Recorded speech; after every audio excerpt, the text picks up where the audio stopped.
Incident 1. When I was about 4 years old, my mother moved us from our village home to my maternal grandparents' house in Barisal City. One of the main reasons was the lack of proper schools and educational facilities in the village. Before I continue, let me mention that we are 3 siblings. I am the middle child with an older sister and a younger brother.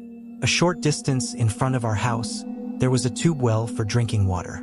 To collect water, we had to walk for about 2 minutes to a slightly overgrown, bushy area near the front of the house. One evening, just before dusk, my mother took me with her to fetch water. I was probably in class 3 at that time. She was pumping water as usual while I stood nearby. As I mentioned, the place was surrounded by bushes, and right in front of the tube well stood an old jujube, boroi, tree that bore fruit all year round. I was sitting on the ground, picking up fallen jujubes. Suddenly, when I picked one up and looked ahead, I saw something I will probably remember clearly for the rest of my life. I saw a bearded man wearing a white robe, floating about 2 to 3 inches above the ground. He appeared so transparent, like water, that I could see everything behind him through his body. He did not look at me even once. It felt as though someone was simply walking past me, and I was silently watching. I stared without blinking, and in the very next moment he disappeared completely. I could not find him anywhere. By then, my mother had finished collecting water, and I returned home without telling her anything. Later, when I told everyone about it, they laughed it off and dismissed it as something untrue. But at that age, I had no idea about such things. So why would I suddenly see something like that? Right in front of my eyes? How could something so vivid be completely false? Even today, I do not know who he was. Dream 1. For some reason, I often have disturbing dreams. Almost all of them involve a dark, shadowy figure. I am generally a brave person, so I am not easily frightened by such things. One day, in a dream, I saw that a dark shadow had tied me to a tree. Everything around me was pitch black. I could see nothing except myself tied to that tree. The shadow stood in front of me, screaming loudly and circling around me, trying very hard to grab me, but it could not touch me. I tried desperately to recite Arabic verses, surah, struggling to pronounce the words properly. After many attempts, when I finally managed to recite them, the shadow suddenly disappeared. At that moment, I woke up and realized that my entire body, my hands and feet, felt extremely cold. After sitting for a while, I convinced myself it was just a bad dream and went back to sleep. In all my dreams, I can clearly sense that the shadow wants to catch or harm me, but because of some invisible barrier, it has never been able to touch me. After seeing the same dream repeatedly for a long time, I gradually stopped giving it much importance. Even when I told my family, they dismissed it as something psychological or just my imagination, so I eventually stopped sharing it with them. I sleep alone, and one night, around 1 a.m., I was lying in bed using my phone when I suddenly felt as if someone had placed a hand near my head. Startled, I immediately turned on my phone's flashlight, but there was nothing there. After a while, I felt as though someone was pulling on the mosquito net. Once again, I checked, but found nothing. Feeling uneasy, I quickly put my phone away and went to sleep. That night, nothing else unusual happened. After several days of experiencing things like this, I firmly told my mother that I wanted to visit a religious healer, Huser. This time, she took it seriously, and early the next morning she took me to one. I didn't say much to him, and my mother also didn't explain everything in detail. She simply asked for an amulet for protection. The Huser gave us a written amulet, but without its protective casing. He said, "I've run out of lockets. You can buy one and place this amulet inside it." In our local language, the protective casing of an amulet is called a magilai. I took the amulet and left. Strangely, on the way home, I felt extremely sleepy. As soon as I got home, I fell asleep while still holding the amulet. As unusual as it sounds, that is exactly what happened. When I woke up, the amulet was gone. I searched everywhere but couldn't find it. I didn't tell my mother because I was afraid she would be angry with me, so I kept quiet. Incident 3. My mother has a friend, whom I will call Runa Auntie, a pseudonym. She had been married for many years but had no children. She had consulted many doctors, traditional healers, and tried various treatments, but nothing worked.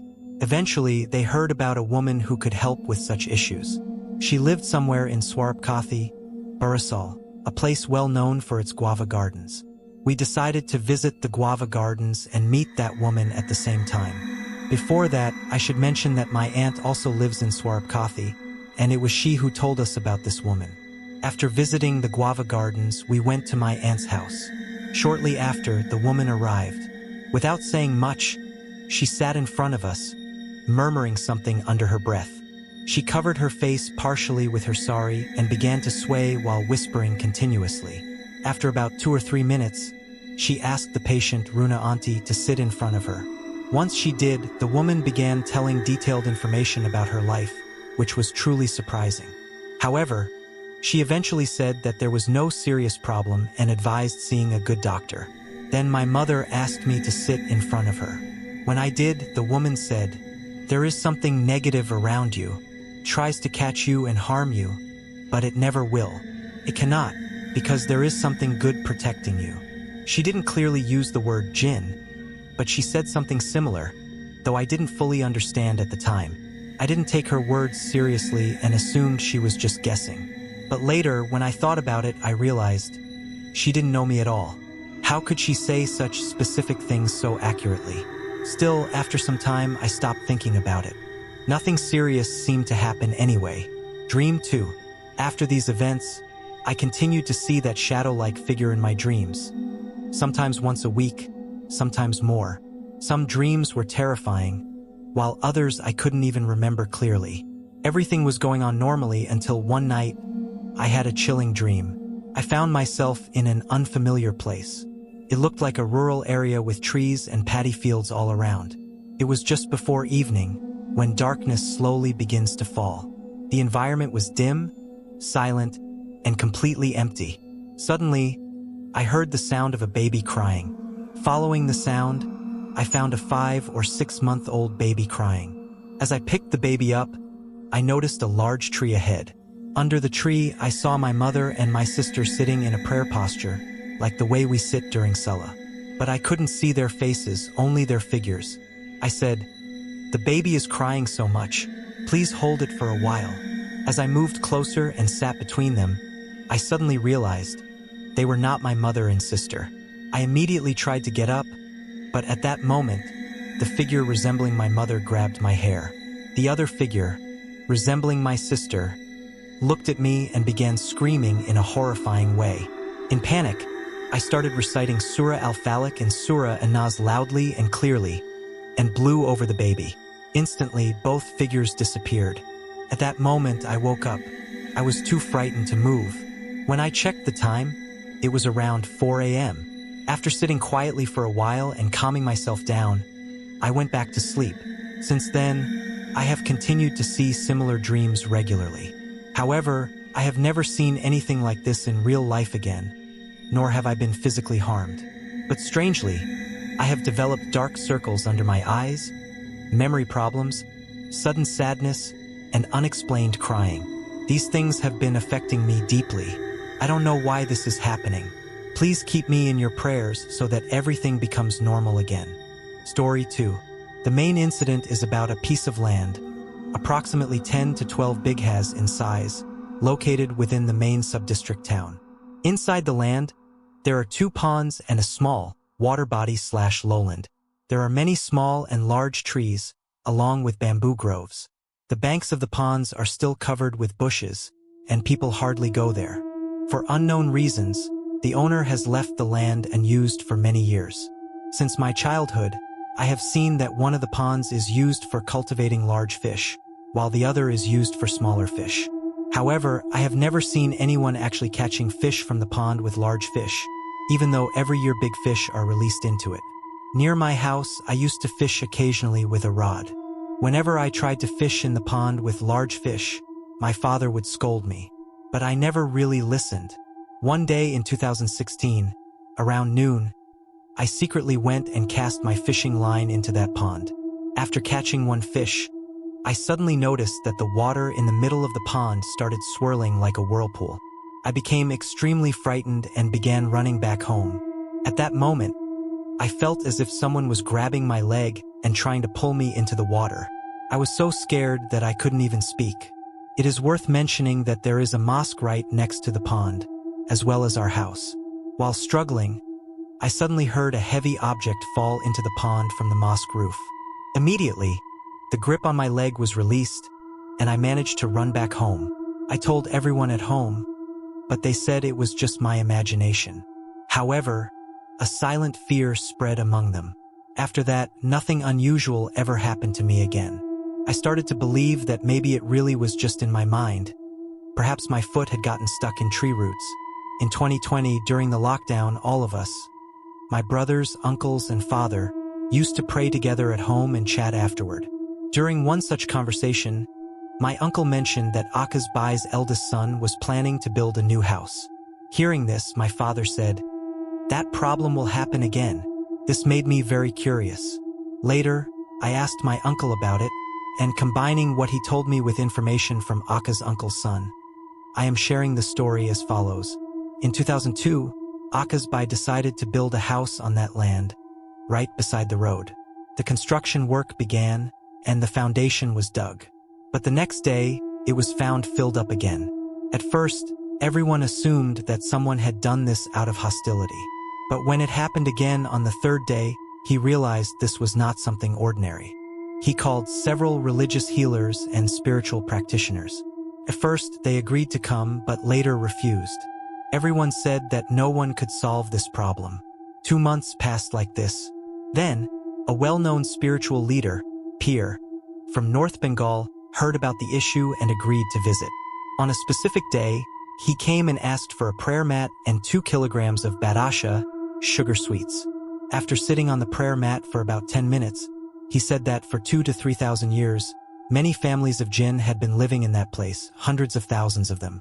Among them, there were also many evil ones. They did not want humans to build houses there, nor did they want people to move around or children to play in that area. He also said that just as good people protect others from bad people, similarly, the good jinn from the nearby mosque protect people from the bad jinn. That is why no one had been seriously harmed. After this, the Pir entered a dark room and held a discussion with the jinn. He later said that the jinn had agreed to certain conditions. First, no structures other than that one house could be built on the land. Second, one pond must always be used for large fish and the other for small fish. The jinn would eat the large fish, and in return, they would increase the number of small fish many times over. Third, a large mango tree on the land must never be cut down. Other trees could be removed without issue. Lastly, no jinn would harm anyone. Aka's Bai agreed to these conditions. The Pir then prayed, distributed the badasha among everyone, and left. After that, the house was built, and no further problems occurred. As instructed, one pond was used for large fish and the other for small fish. The following year, not a single large fish was found, but the number of small fish had increased almost threefold. The mosque's muezzin and imam reportedly saw, several times before the far call to prayer, a tall black human-like jinn, about 15 to 20 hands long, coming out and eating fish from the pond. As soon as the azan began, it would disappear. My uncle later told me, in 2016, when something pulled your leg, it was a bad jinn. But the good jinn from the mosque protected you. Your father had also prayed for your safety, which is why nothing happened to you. After hearing all this, I started thinking, if someone builds a house there again, wouldn't the jinn cause harm? However, later I heard that Aka's uncle's son decided not to build directly on that land. Instead, he would fill the small lowland/water body and build a house on top of it. It would only slightly extend into the original land, so there would be no problem. That reassured me. 2 days later, we saw that the lowland water body was being filled with soil. A truckload of earth was dumped there. After about half of it was filled, everyone left. The next day, we heard that all the soil had somehow been pushed back to the edges, and the water body was once again filled with water. I went there myself and saw a large crowd gathered. Everyone was saying that it was impossible for any human to have done this. Aka's uncle and his son immediately understood what was happening. They went to see the Pir, but learned that he had passed away a few years earlier. After that, many spiritual healers and practitioners came, but none of them could solve the problem. Everyone said that hundreds of thousands of jinn lived there, and no one could defeat them. Since the land is located beside the road, it is very valuable. Could not be left unused, so everyone became worried. One day, for some reason, Akka's uncle's son decided to pump out the water from the lowland to dry it. Two men stayed near the pond at night to guard the pump so it would not be stolen. The next morning, a horrifying scene was discovered. The two men were found dead, with their heads buried halfway in the mud and their legs sticking upward. Since the water level was low, everything was clearly visible. Because the people in the area already believed in these matters, the police did not investigate the incident. 2 days later, another religious healer arrived. He claimed that the peer had sent him and had taught him everything through a dream. The healer stayed in a dark room for about 15 to 20 minutes. When he came out, he said that the small water body was the main dwelling place of the most dangerous jinn. He explained that the two men had been killed because they tried to destroy their habitat. He also said that he spoke with a leader-like jinn and explained that the land was very valuable and could not be left unused. According to him, the jinn agreed to leave the place under certain conditions. 10 white roosters, 10 ducks, and 10 kilograms of white sweets must be placed there at night. The water in the lowland must never be allowed to dry. The jinn can change their size and will continue to live there in small forms within the water. The previous agreement must also be maintained. Akka's uncle and his son agreed to these conditions and followed them. During the construction of the house, the healer placed an amulet in each pillar. The house was built partly over the water body and partly on land, half on the lowland and half on solid ground. A portion of the water body still remains filled with water. Water is regularly pumped into it, and when the house's water tank overflows, the extra water is directed into the lowland. Since then, no further problems have occurred. Story 3. Let me take you into the incident. Since childhood, I had a relationship with my grandfather that felt more like friendship. I was very brave, and maybe that's why he loved me a little more than the others. I was never afraid of anything. Even as a girl, I would pick up cockroaches and scare other girls. I wasn't afraid to go outside even at 2 or 3 in the middle of the night. I have many cousins, but among all of them, my grandfather loved me a bit more. Something I truly realized only after he passed away. My grandfather was a very smart man, from a highly respectable family. He himself was a well-known engineer and, more importantly, a truly kind human being. He prayed 5 times a day. There was hardly any poor person in our town who had not eaten food from his hands. And during Eid, well, that's a story in itself. After his death, the entire town seemed to break down in grief.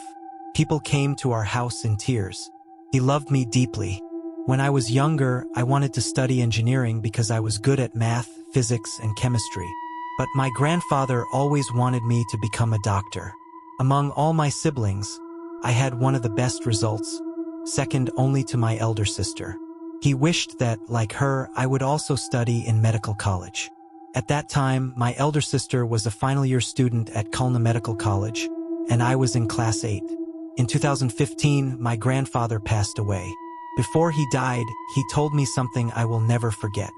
He said, "When I close my eyes, I see you walking through the corridors of a well-known government medical college in Dhaka, wearing a white apron. I don't want to see you studying anywhere outside Dhaka. Make this come true." He loved sweets very much, but because he was diabetic, my grandmother didn't allow him to eat them. Only when I got good results would she allow it. That's why he always waited eagerly for my exam results. My JSC exam, Class 8, was approaching, and he was waiting to celebrate my success with sweets. But sadly, he never got that chance.